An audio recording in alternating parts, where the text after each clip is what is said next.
నేను ఒక గ్లాసులో ఒక బాటిల్ విషం వేసేసాను, పాయిజన్ మొత్తం కలిపేశాను. తాగమన్నాను అనుకోండి, మీరేమన్నా బాబోయ్ విషం కలిపేసాం అంటాడు, అయిపోయింది. మరి ఒక్క చుక్క వేసాను, ఇంకో గ్లాసులో ఒక చుక్క విషమే వేసాను, తాగుతారా మీరు? ఏ బాటిల్ విషం కలిపిన, చుక్క విషం కలిపిన విషమే నీ ప్రాణాలు తీసేస్తారు కదా.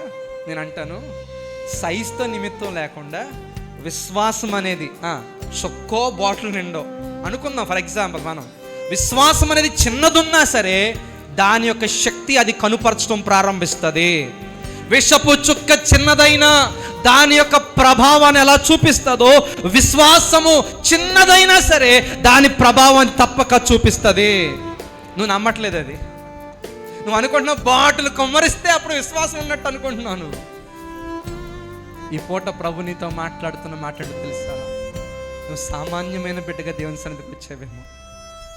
నీకు మొత్తం బైబిల్ అంతా కూడా సరిగా తెలియదు, సరిగా లోతుగా ప్రార్థన కూడా తెలియదు, కానీ ఒకటి మాత్రం నీలో ఆరంభమైంది. దేవుడిచ్చిన మాటను బట్టి ఒక కొద్ది విశ్వాసం నీలో ఉంది.